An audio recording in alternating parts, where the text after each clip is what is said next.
Біз массивтерді білеміз, бірнеше бір типтегі мәндерді өзіне қабылдай алатын нәрсе еді.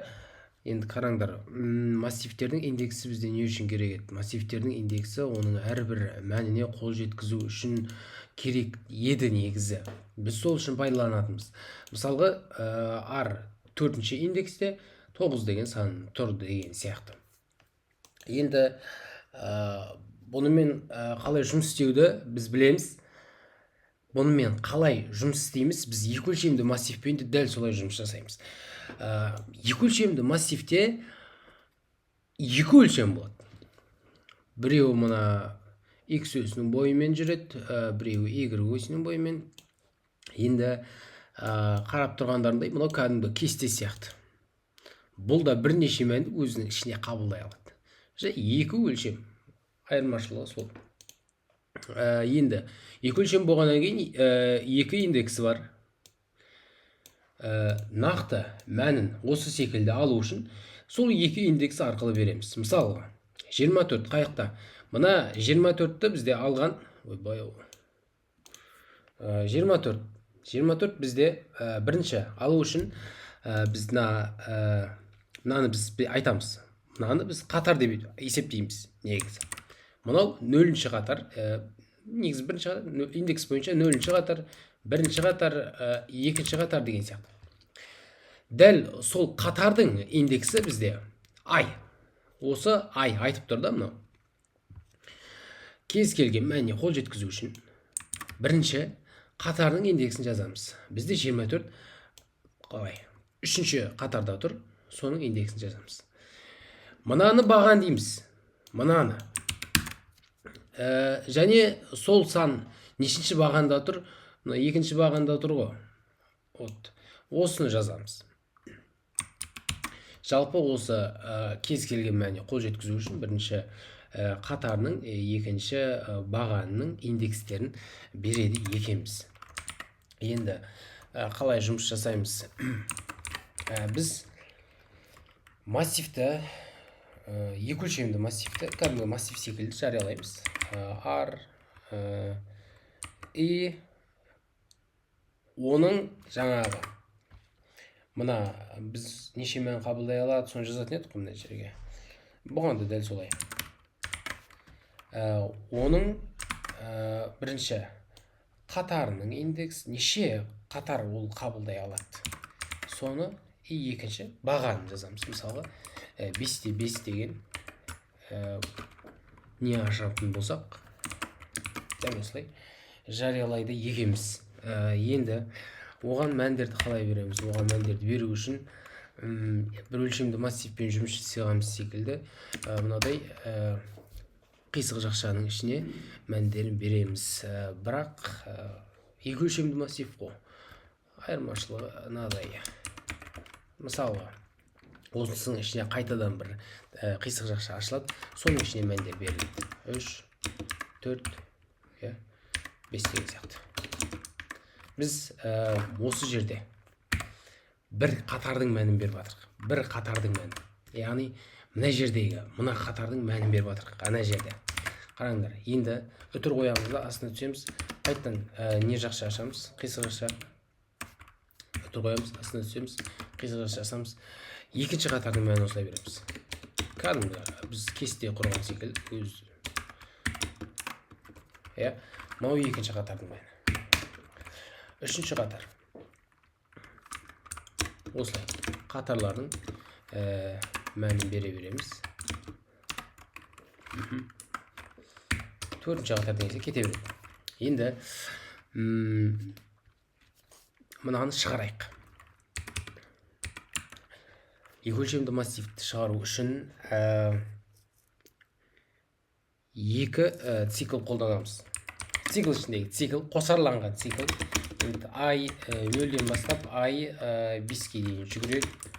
Қазір түсіндірем, қалай ол жұмыс жасайды. Негізі айттық қой, оны білеміз. Қараңдар, бізде ай өзінің жұмысын атқарады. Дәл осы қатар бойымен, қатардың бойымен осы уақытта бір жүгіріп шығады болды. Мына for соны жасайды қазір. Мына for сыртқы for мен жазып қойған. Соны атқарады. Бізде ішкі for бар. Ішкі for бұл G. Осы уақытта жүріп отырады. Ай бірінші 0-ге апарады. Осы уақытта жүріп шығады.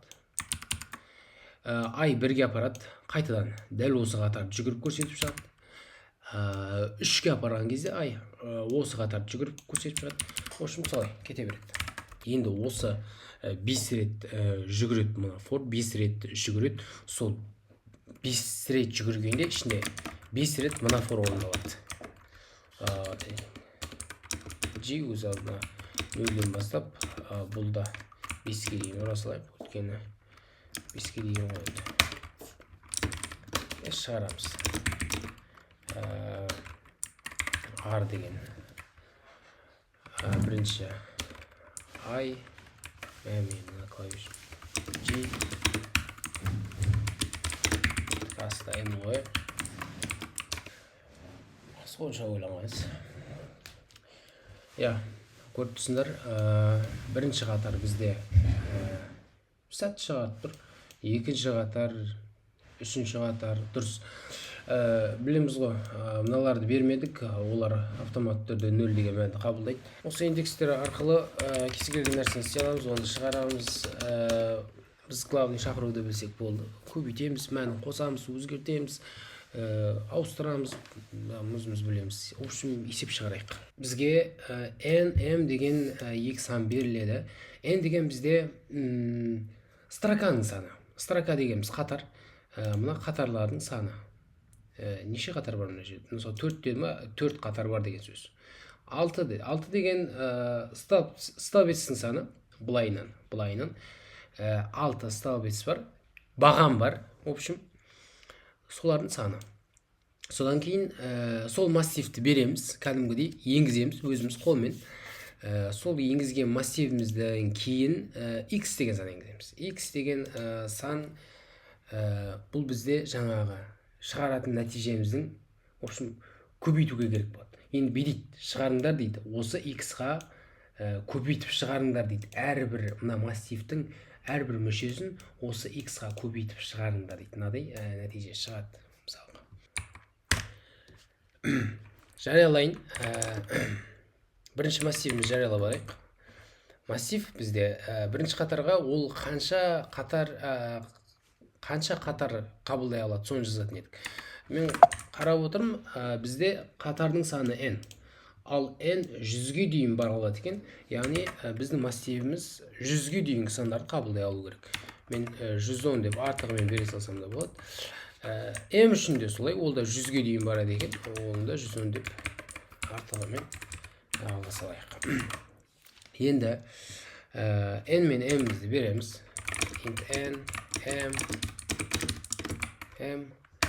Одан кейін екі цикл арқылы, қосарланған цикл арқылы осы массивті береміз. Тағы бір айтып кетейін. Бізде for int I тең 0-ден бастаймыз да, I до n-ға дейін жүгіреміз. Мына сыртқы цикл не істейді? Сыртқы цикл бізде. Мына I қатар бар емес па? Соның қызметін атқарады.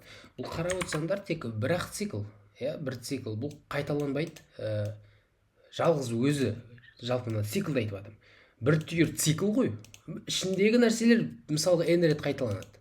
Бірақ мына цикл өзі бір-ақ рет қайталанады жүреді. n-ден бастап, 0-ден бастап n-ға дейін ішінде болып жатқан кодты қайталайды. Қараңдар, n 0-ден бастап I бізде сыртқы цикл.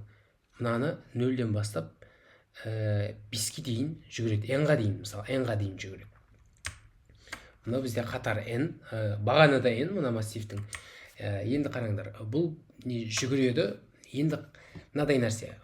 Оның ішіне екінші циклды жазамыз. G деген циклды жазамыз. GM, G++. Оны істейді, қараңдар. Мына циклдің іші n рет қайталанады ғой. N рет қайталанады. N рет қайталанады. Яғни мына циклды, мына ішінде тұрған цикл for деген циклымыз, ол n рет қайталанады деген сөз. Оны мысалға бір қайталанғанның өзіне ішіне кірсе, мынау тағы m-ға дейін жүгіреді. Енді қараңдар, әр сыртқы цикл бүйтіп индекстерден жылжыған сайын ішкі цикл мынаны G-ді 0-ден бастап M-ға дейін жүгіріп отырады. Осылай. 0-ден бастап M-ға дейін жүгіріп отырады. Осылай. Визуал түрде осылай қарасақ шамалы түсініктірек болады да. Енгізейік бірінші R, I-іміз бен G-імізді енгізіп алайық. Сосын бізге осының бәрін енгізіп болғаннан кейін X деген санды енгізуіміз керек екен. Мына X енгізіп болғаннан кейін X енгіземіз.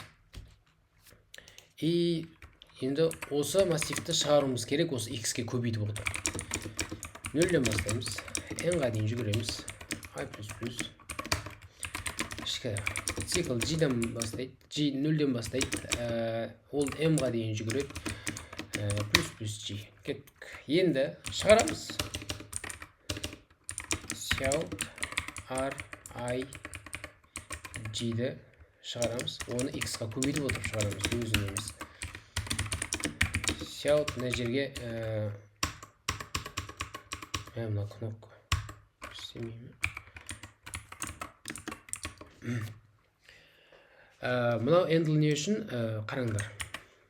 I әр итерация сайын жүгірген сайын бізде G мыналарды жүгіреді дедік қой. И осыны жүгіріп біткеннен кейін бірінші ішкі цикл осы, жұмыс осы.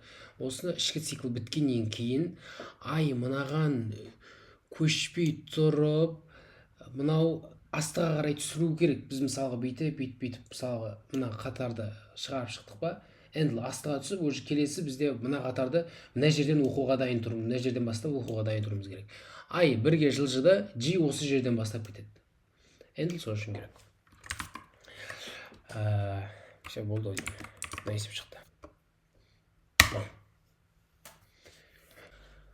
В общем, тағы N мен M беріледі. Количество строгих столбцов дейді.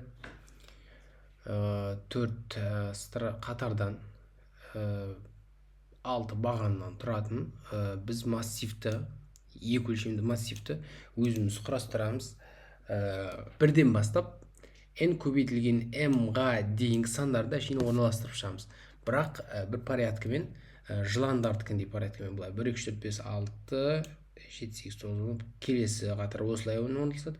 Одан кейінгі ғасыр емес, қатар 13, 14, 15, 18 де осылай, одан кейінгісі осылай жылан секілді орналастыру керек.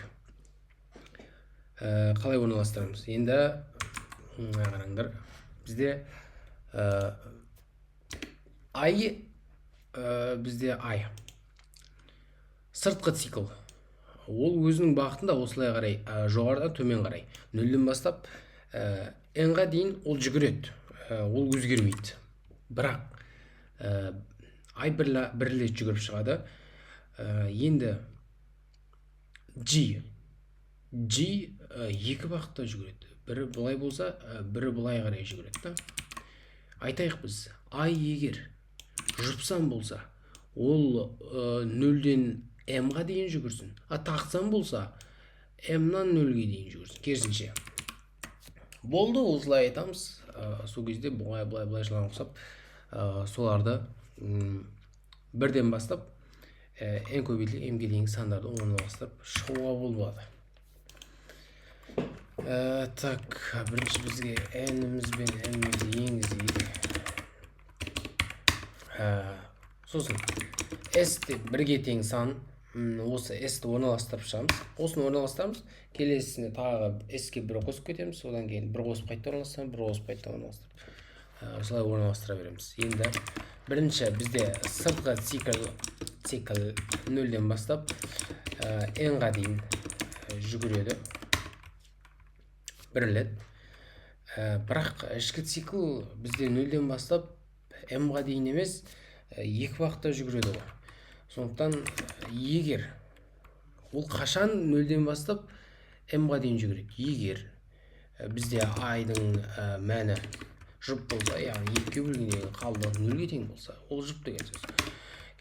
Ол кезде G бізде 0-ден бастап m-ға дейін жүгірсін.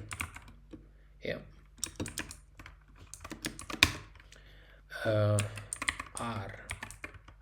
Ай, өсу кноп істемей қалған. G менде S-қа тең. S++. S-ке бір қосып кетемін. I егер жұп болса осы уақытта жүреді, ал болмаса else бізде болмаса онда керісінше жүгіреді. Яғни G бізде m-1-ден бастайды. Индекс қойды. G үлкен нөлден G минус тең емес. Енді R I мына клавишім G S-ға тең S++. Міне осылай орналастырып шықтық. Енді шығарайық. Біз орналастырып шықтық, енді консольға шығарамыз. Екі немен кәдімгідей нөлмен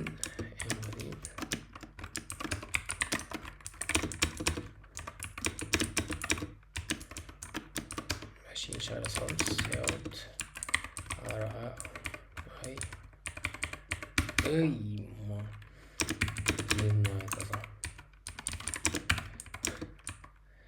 Короче, енді мұқпай салайық. 4 пен 6.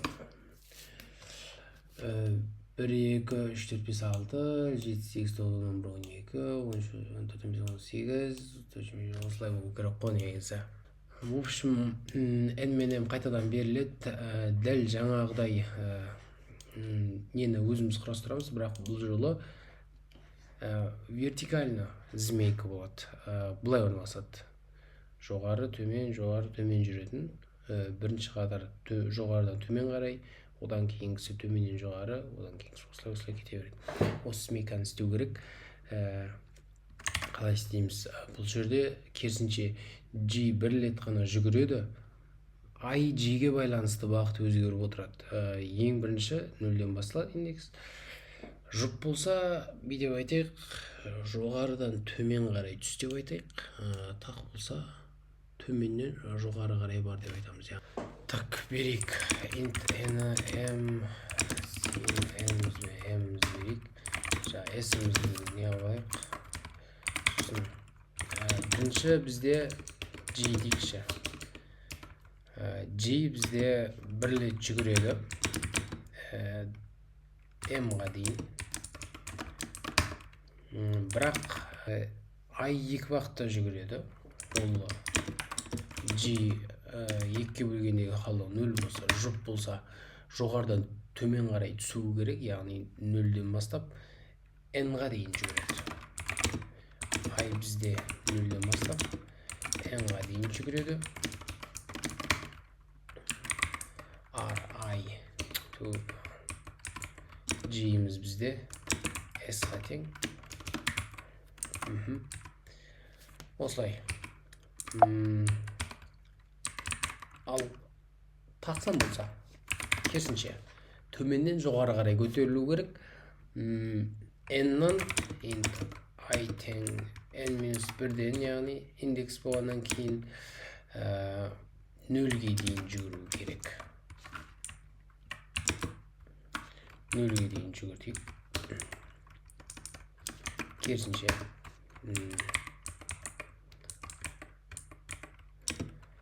S-ға тең.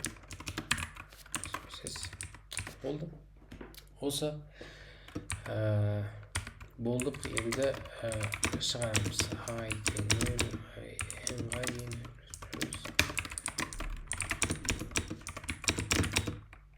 M-ға дейін. G++.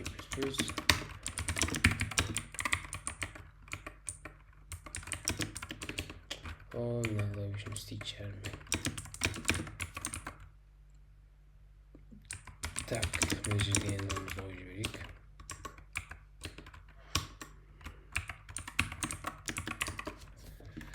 Клавиатураны орайын деп жүрмей, қымбат клавиатура.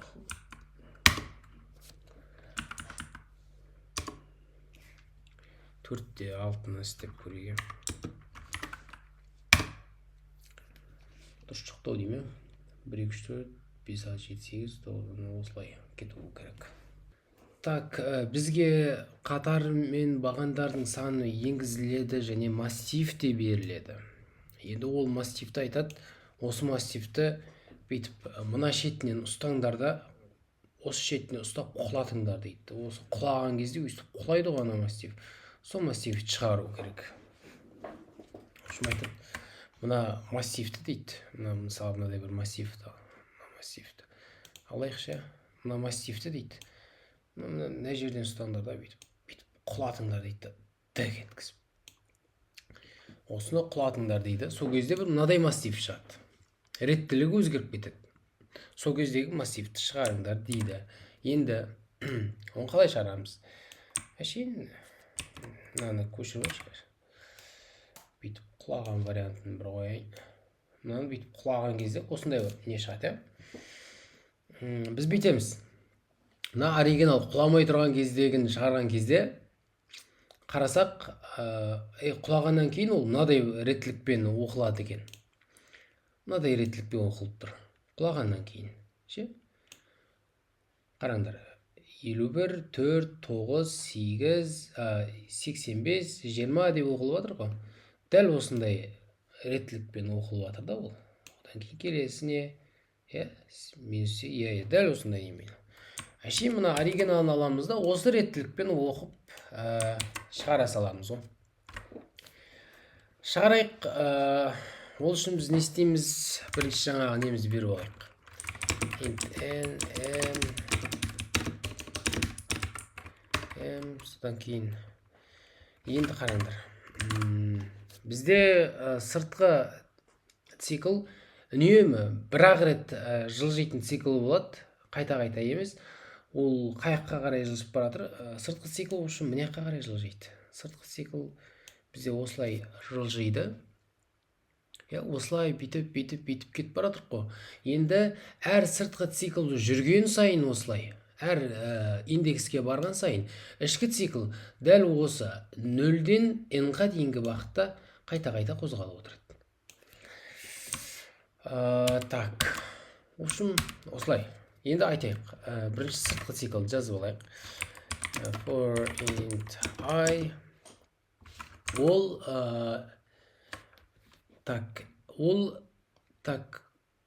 соңынан басына қарай жүгіріп жатыр. Яғни m-нан мынаяқ m-1-ден индексі енді. m-1-ден 0-ге қарай жүгіріп жатыр. m-1-ден ол 0-ге қарай жүгіріп жатыр. Кері кетіп барадыр. Ішкі цикл не істеп жатыр? Ішкі цикл әр сыртқы цикл жылжыған сайын ол 0-ден n-ға дейін төменге қарай түседі. Ішкі цикл G 0-ден n-ға дейін түсіп жатыр. Көтеріліп баратыр. Плюс. Үшін соны шығара салу керек. Бірінші біз берейік жаңа немізді. I++. Біз енгізген жоқпыз ғой массивті.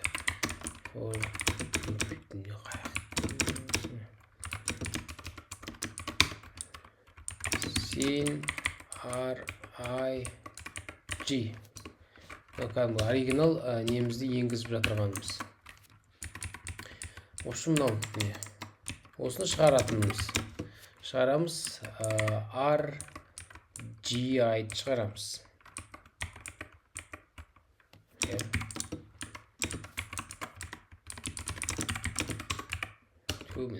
Клавиштеріме істемеуге қарады.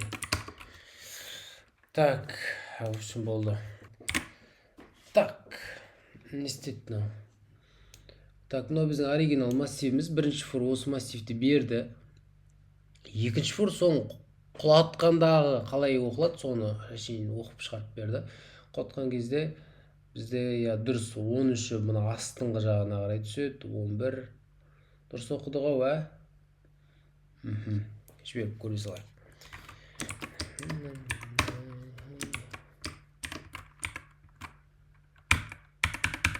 Жоқ, мен қалай үшін.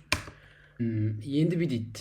Мына массивті жаңа бүйттік та солға қарай құлаттық қой. Оңға қарай құлатыңдар дейді. Мынаны алып, осыны алып, оңға қарай құлатсаңдар, ол кезде мына 13 деген мына жерге кетеді ғой, дұрыс қой. Осылай 9-дан бастап мынаны алып, мына жаңа солға қарай құлатқанымыз ғой.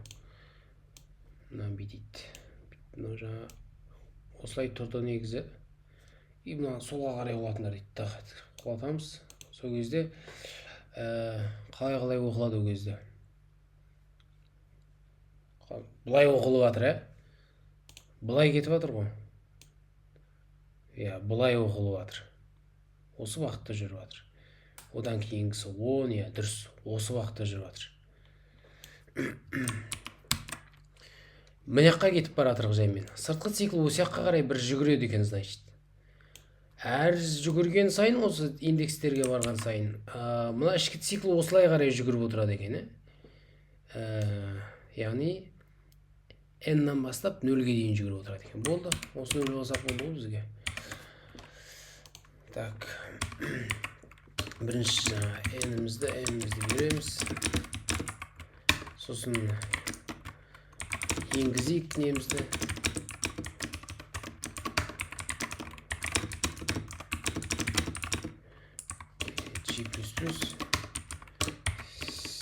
Сен деп енгізіп жіберейік.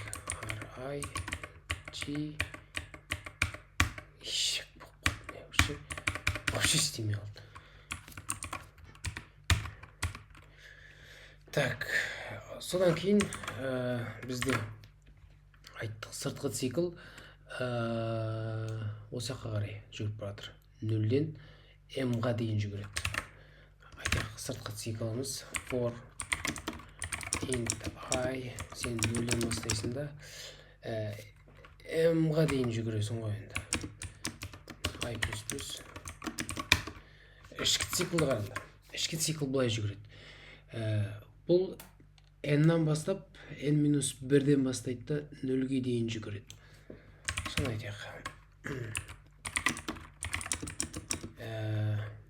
n-1-ден бастайды, g 0-ге дейін жүгіреді. G минус.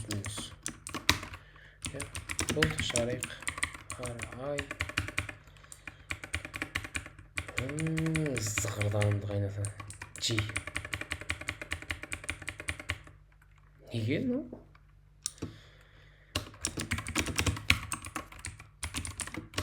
Мұндай жол. Но еще, но. Қаным шыттыр. Екеу. Так, ай бізде сыртқы цикл 0-ден бастап, дұрыс қой? Ай бізде 0-ден бастап сыртқы цикл жүгіреді, m-ға дейін жүгіреді. Дұрыс емес па? Ой, мұнан қате жазып жібердік ау деймін. Бізде мынау G бірінші жазылу керек еді. О, G. Все. Мә, дұрыс па? Соны ұстадық па? 9, 8, 7. Дұрыс. 17, 18, 13. Әдемі қолаттық қой. Бізге n беріледі. Енді біз n массивті өзіміз құрастырамыз. Осы n массивті өзіміз құрастырамыз. Енді айтады, левые и правые обеих диагонали единицами, остальные нулями дейді. В общем, үшбұрыш жасау керек бізге. Мынадай үшбұрышты, мына үшбұрышты қараңдар. Осы үшбұрышты 1-мен толтыру керек дейді. Мына үшбұрышты 1-мен толтырасың. Боялып кете беретін. Мына үшбұрышты 1-мен толтырасың сосын. Вот так. Міне, мына үшбұрышты 1-мен толтырамыз. Қалғанын, міне. Осылай 1-мен толтырамыз. Осы үшбұрышты, ал қалғандарын 0-ге толтыру керек. В общем, есептің шарты сондай. не істейміз? Қараңдар, 6-да 6 деген массивті алдық. Енді бізге айтады, мына үшбұрышты бірге толтырыңдар дейді. Мен ақпен белгілеп қойдым, ақпен индекстерін жазып қойдым. Мына үшбұрышты бізге бірге толтыру керек. Мына үшбұрышты бірге толтыру керек. Бас диагональ кірмейді. Және қосалқы диагональ екеуі де кірмейді. Енді бас диагональ мен қосалқы диагональ екеуі кірмейді.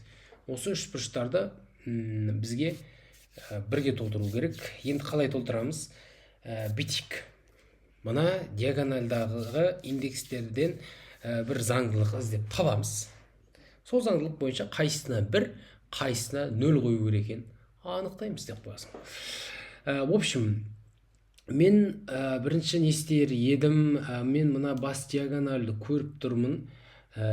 Бас диагональды байқасаңдар, индекстерін қараңдар. Бәрінің I мен J тең. 5-те 5, 4-те 4, 3-те 3, 2-те 2, 1-те 1, 0-те 0. Енді сол бас диагональдің астындағы ячейкаларға қарайтын болсаңдар, мына ұяшықтарға, маған негізі осы ұяшық керек қой.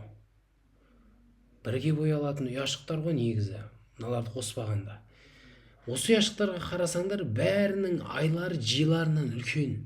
Қараңдар, мына айы 1, J 0, 2 0, 2 1, 3 0, 3 1, в общем, 4 2, 5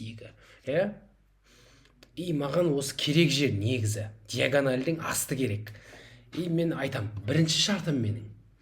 Оның айы, бірінші шартым, үлкен болуы керек J-нан дейін. Мен бірінші шартым бар. Бірақ, қараңдар, мен мына үшбұрышты,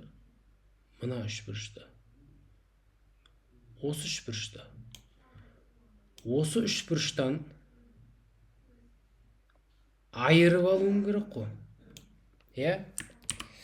Енді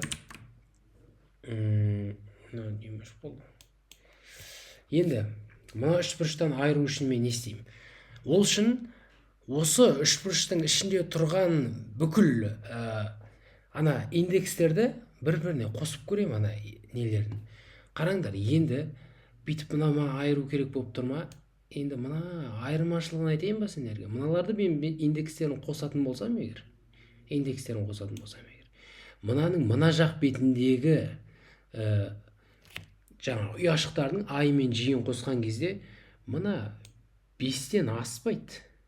5-ке жетпейді даже. Максимал 4 болады. Қараңдар. Ең көп болса деймін. Ең көбі міне 4-те 0-ді қосасың. 4, 3-ке 1-ді қосасың. 4, 2-ке 1-ді қосасың. 3, 2, 1. Мына аяқтағылар уже 5-тен басталады жоғары деген. Кем дегенде 5-тен басталады деймін. Мына қараңдар. 3-ке 2-ні қосасың 5, 4-ке 1, 5. Енді осыны айырып алу үшін бірінші менің айым J-дан үлкен болу керек. Және жаңағы айды және J-ді қосқанда олардың саны кіші болу керек. Екеуін қосқан кезде. Мына менің n-ымнан, яғни n бізде 6 минус 1-ден кіші болу керек. Мынаусын тау деймін. Айырып алдым, болды. Менде енді мына үшбұрыш бар. Осы бір шарт арқылы мен мынау мен бірге толтыратын нем. Мына үшбұрышты мен ала алдым. Мына үшбұрышты мен ала алдым. Мынау негізі n жұпсам болғаннан кейін андай әдемі үшбұрыш шықпай қалды. Енді мен мына үшбұрышты алып алайын. Мына үшбұрышты қалай аламын? Бас диагональдің бойын қарайтын болсаңдар, барлық индекстер бірдей деп айттық қой. Ай мен Жилар. Енді соның үстін қараңдар. Үстін қарасаңдар, мына индекстерге қарасаңдар, бұлардың айлары Жиларынан кіші. 0, 1, 1, 2, 3, 2, 3, ya 3, 4, 4, 5 деген сияқты. Айлары Жиларынан кіші. Яғни мен айтам, бірінші мен тағы екінші условиям, бізде ай кіші болу керек Жидан. Я, міне, мен осы үшбұрышты алып алдым. Үлкен үшбұрышты алдым. Енді жаңағыдай айырып алуым керек тағы. Кетші. Айырып алайын, жаңағыдай қосып жіберем, айырып алу үшін. Қосып жіберетін болсам, мына менің бір қоятын сандарым бар емес па? Бір қою керек ұяшықтарым, олар мына 5-тен басталатын сандар болып кетеді. 5-тен басталатын сандар. 5-тен үлкен сандар. 5-тен үлкен сандар. 5, 1 плюс 5, 6, 4 плюс 2 плюс 4, 6 деген сияқты. Енді екінші менің шартым, яғни осыдан айырып алу үшін. Және мына ай бізде Жидан кіші болу керек. Және ай мен Жиді қосқан кезде, олар мына 5-тен үлкен болу керек. Мына үлкен болады. 5 дегеніміз не? Ол біздің n-1-імізге тең. n-1-ден бізде үлкен болу керек. Болды, міне, осы екі шарт арқылы, екеуінің ортасында немесе деген тұрады. Немесе тұрады.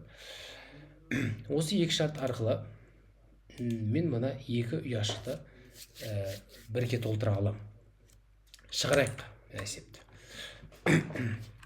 Бірінші жаңа n-імізді берейік та.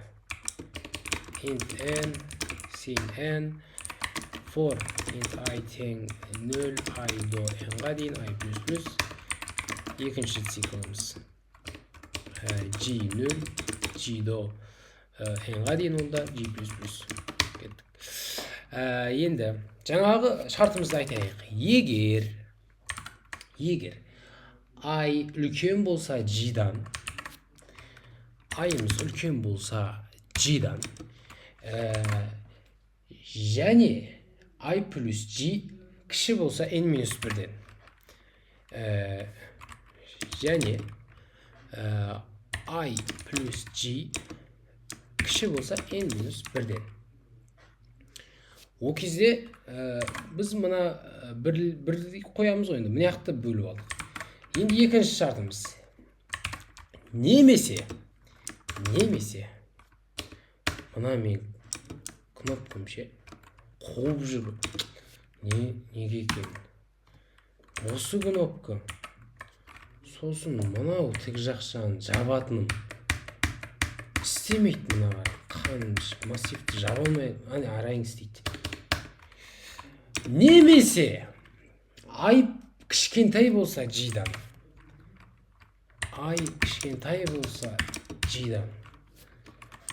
кішірейтейінші, ай кіші болса G-дан, және ай плюс G үлкен болса n-1-ден дейді. Және ай плюс G үлкен болса n-1-ден. Ол кезде не істейміз? Осының R, I, G-дің ішіне бірді қоямыз. Else R, I, G-іміз 0-ге тең. Болды. Есеп шықты. В общем, енді осыны жариялайық. Int I0, I до n, немесе оның өзіне бір for істемей, былай істеуге болады. Else'дан шықтық қой. Бүйтейік. Шығарып кетейік осы жерде. RIG. G'ді шығар дейміз. Сол фордан шыққаннан кейін әшейін. Мына кнопка көше.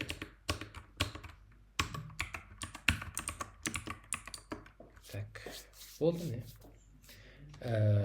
Бірге теңестірдік. Егер осы шарт орындалса, немесе нөлге теңестірдік. Мәні әйтеуір берілді. Мәні берілгеннен кейін соны шығардым. Дұрыс қой. Мәні берілгеннен кейін барып шығарттым. Сол бірінші цикл біткеннен кейін астыға түсіп тұрым. Ешқандай қате жоқ. Бір формның ішіне тығып жібердік екен. Сосын Y сосын істемейді артық.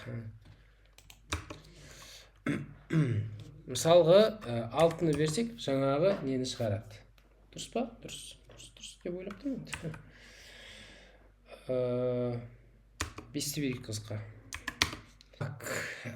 Бізде осы уақытқа дейін мынадай нәрсе істедік қой жаңа. Сандарды осылай жылан секілді орналастыруды істедік қой. Енді айтады, бүйтіп істе дейді. Келесі есеп айтады, спираль істе дейді. Спираль секілді орналастыру керек. Бүйтіп айналып келіп.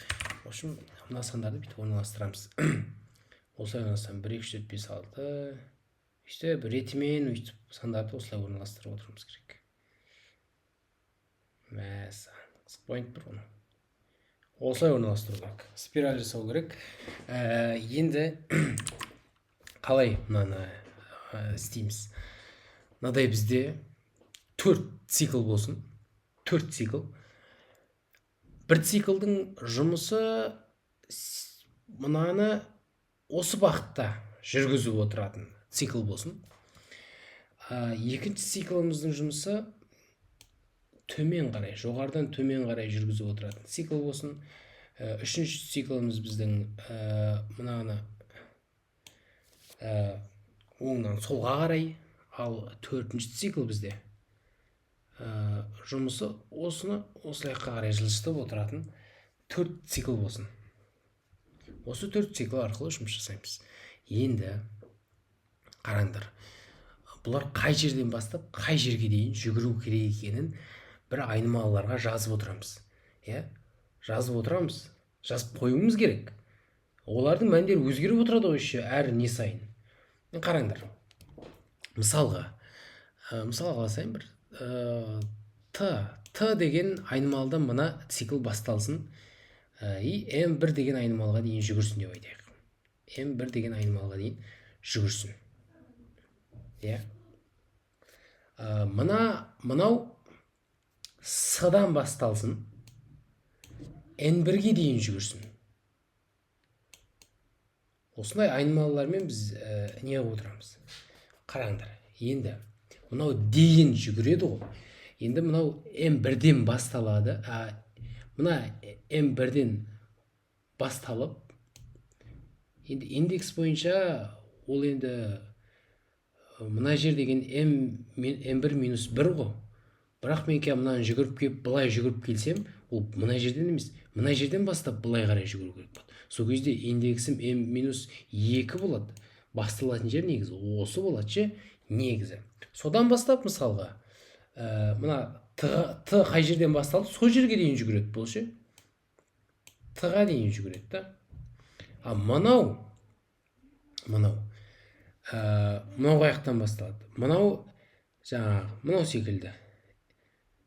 Мына жерге дейін жүгіріп келді ғой ол. Мына жерге дейін жүгіріп келді. Мына жер индекс бойынша негізі.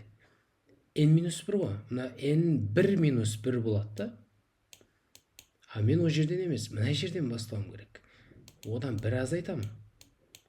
Осы жерден бастап, қайыққа дейін С-ға дейін жүгіру керек. Өйткені мен мынаны жаңа бетіп жүгіріп кеткен кезде, мына жер уже бос емес, мына С негізі осы жерден басталатын болу керек. Осы С-ға дейін жүгіретін бір цикл жасаймыз. Енді қазір түсініктірек болу үшін есеп шығарып отырып істейгенді. Біртіндеп, асықпай. В общем, бүйтейік. Әкелейін. Бірінші бағанағы бізде n беріледі, соларды қабылдап алайық. Сосын бізде мынадай сандарымыз болсын. Жаңағы біз сандарды 1, 2, 3, 4, 5, 6 деп орналастырып отыратын санымыз керек қой. G деген сан болсын. Бірден басталады. Бастапқы мәні 1 болады. Соны орналастырамыз. Келесі ячейкеге 1 қосып қоямыз. Орналастырған келесіде уже 2 болып орналасады деген сияқты. Мына жаңа істедік қой, білеміз ғой. Енді мынаны алайық. Қаяққа дейін жүгіреді. Мынаны алып алайық. Мынау m1 деген айнымалы болсын бізде. m1 деген айнымалы болсын. Ол m-ға тең болады. m-ға тең болады. Бірден мына m-ға тең болады. Осының мәнін бере салайын. Мына с-ны жариялайық. С бізде бастапқы мәні 1-ге тең болады. Ең әуел баста мына жерден бастап. Мынау с ғой енді. Мынау с. Мына жерден бастап қарай төмен түсуіміз ол негізі. С, яғни бастапқы мәні негізі 1 болады. С 1-ге тең болады. Т деген айнымалымыз жариялап алайық. Т мына жерден бастап мына жаққа дейін жүгіртетін айнымалы. Цикл үшін керек болады. Енді бастапқы мәні бізде 0 болады. Т-ның бастапқы мәні 0. Болды деймін.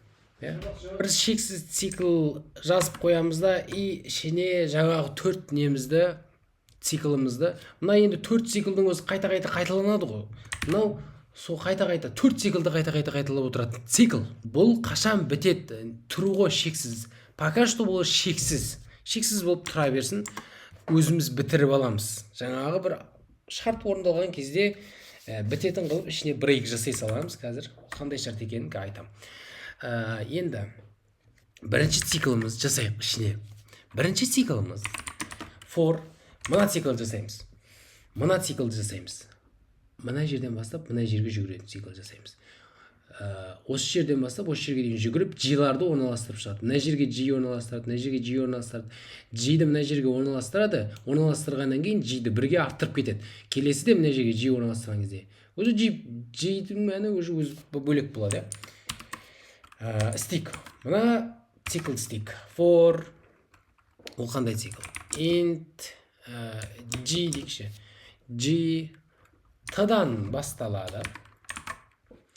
Мына Т деген айнымалыдан басталады. Т бізде 0-ге тең. Әуел бастапқы мәні бізде Т 0-ге тең.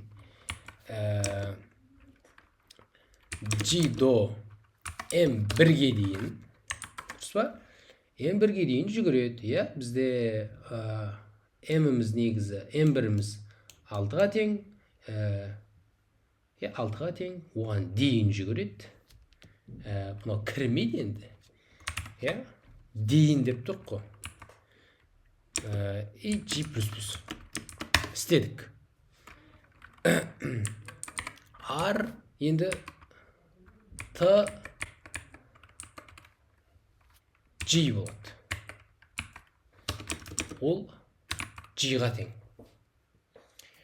Неге R T G өткені бізде? Қараңдар. T 0-ге тең. 0-ге тең. Яғни 0 деген мынау ғой енді. Өзгермейді ғой бұл жерде мәні. T 0-ге тең болғаннан кейін 0 болып тұра береді. 0 G өзгеріп отырады. Міне G 0 1 2 өзгеріп отырады.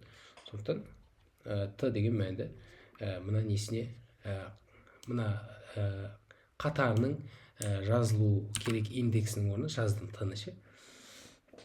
Болды міне, мәнін бердім. Мәнін бергеннен кейін G++ бірге арттырып жібереміз. Болды. Енді келесі for. Екінші for'ымыз. Int G. Мынау енді I деп алайықшы, өйткені былай жүгіреді ғой, былай қарай.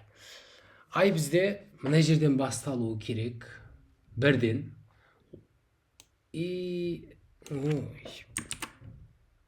осылай жүгіреді. Қараңдар, мен оның басталатын жерін с деп алып алған едім. Мынау с деген жер еді ғой. С деген жер еді. Әуел бастапқы мәнін бірге теңестіріп қойған едім. Ай бізде с-дан басталады. Ай до n бірге дейін. Мен мынаның аяқталатын жерінде n1 деген айнымалымен белгілеп алған едім. n1 деген айнымалымен белгілеп алған едім ғой. n1-ге дейін жүгіреді. I плюс. Болды деймін. Мәнін береміз. R, I,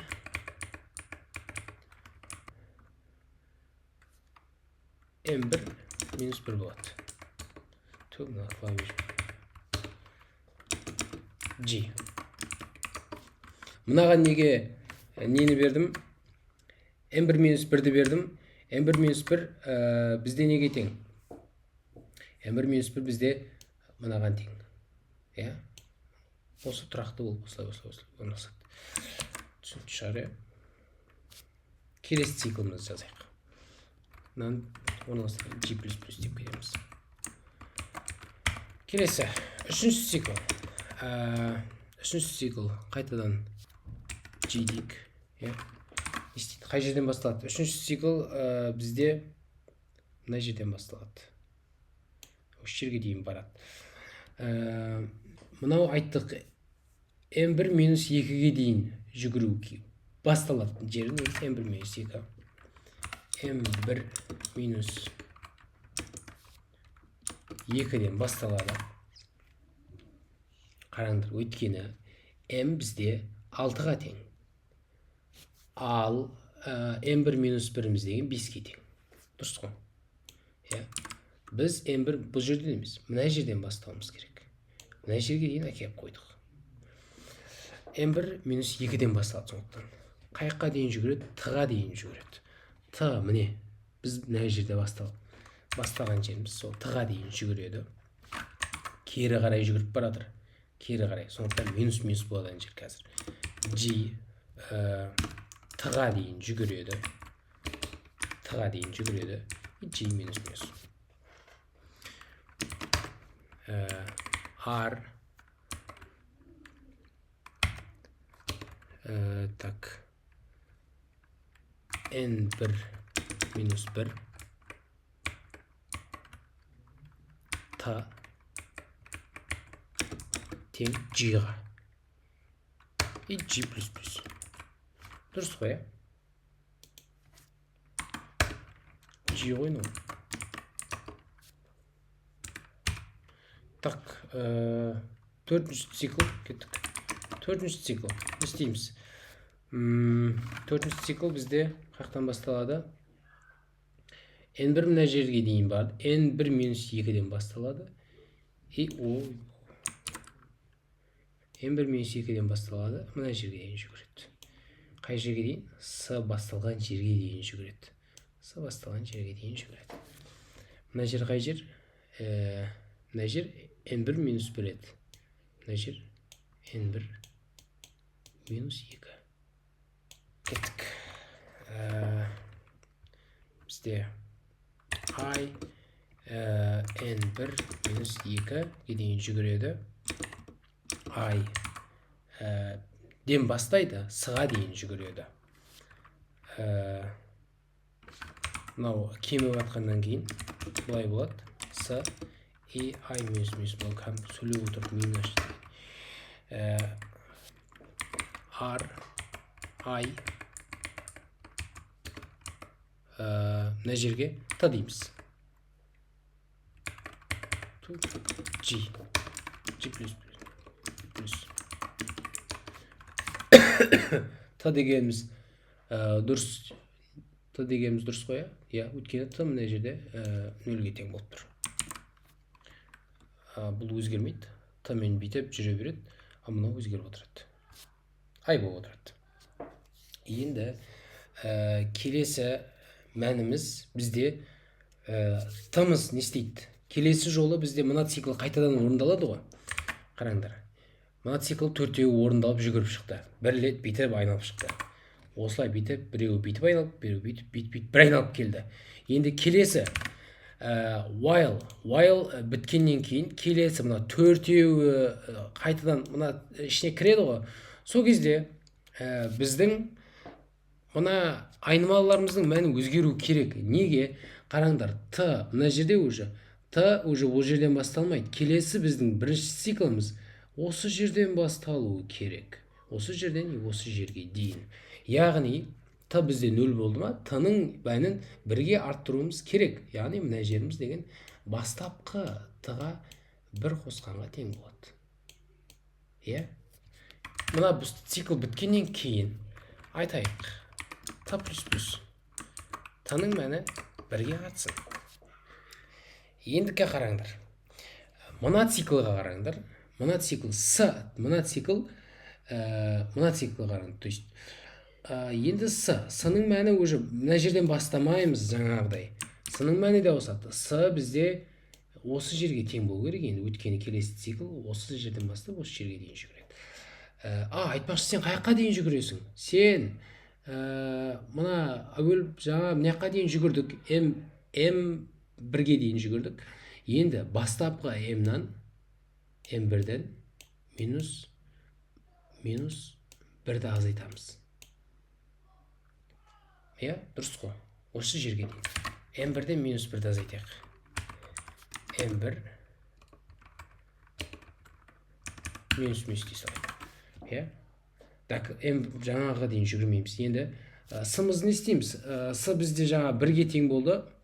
Енді ол мына жерден басталу керек. С1-ге 1 қосамыз. С1-ге деп бұңа. Так, с-ға плюс. Мынау енді бастапқы с-ға 1 қосқанға тең жер ғой.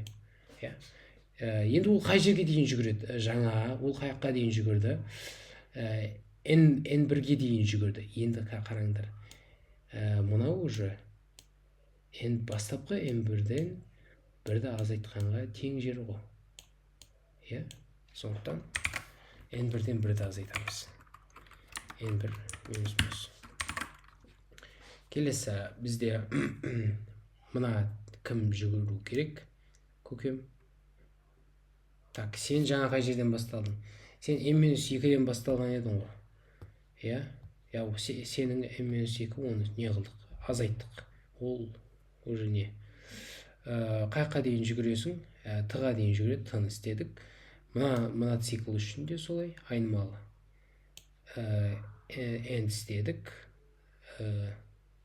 Сосын қайқа дейін жүгіретін с-ны істедік. Үшін осылай. Біз айнымалыларымыз дайын. Ол әрбір айналым сайын өзгеріп отырады. Енді мына цикл қашан тоқтайды? Мына цикл қашан тоқтайды? Айтайық, мына әрбір циклда шыққаннан кейін айтайық. Егер біздің мына g-міз тең болса, n көбейтілген m қосылған 1-ге тең болса, break. Ол не деген сөз? Енді мынаның ішіне біз максимум мынау енді 6-да 6 деген не ғой? n бізде 6-ға тең, m тоже 6-ға тең. Мынаның ішіне ең көп дегенде 36 сан тығамыз ғой, енді 1-ден бастап 36 сан тығамыз. Енді айтып тұрқ. Біз мына екеуін көбейткен кезде 36 деген сан шығады. Сол санға мына g жеткен кезде break тоқтасын деп айтып тұрқ. Неге плюс 1? Өткені қараңдар, біз соңғы санды орналастырамыз ғой, ячейкеге ше, ұяшыққа соңғы санды орналастырғаннан кейін 1-ге арттырып кетіп тұрқ қой.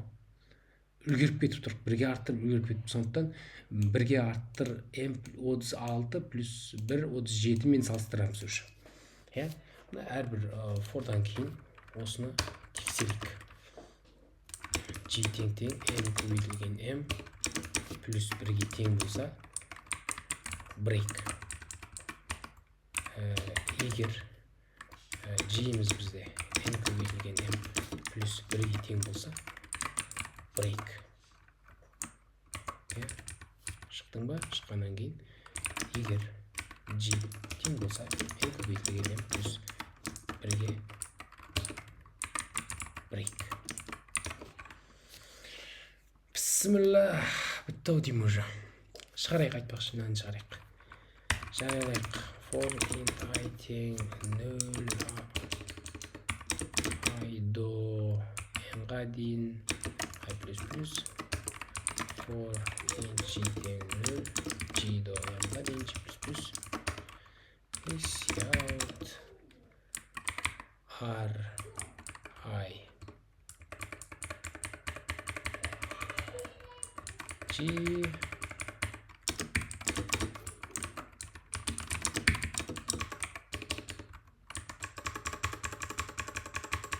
не болыпты назылау іштеріне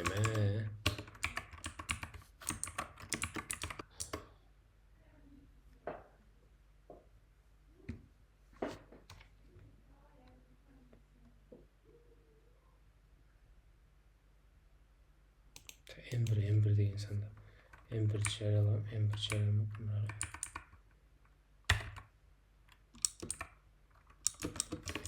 M1 тең n-ға дейін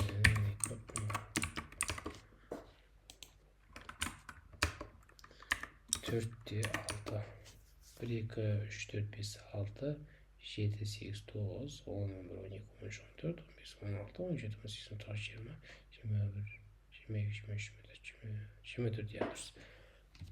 Мен мына 6-да 6-ымды істейінші.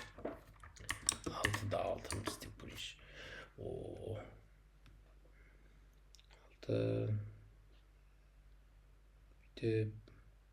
бүйтіп келеді, бүйтіп 36-ға дейін барады.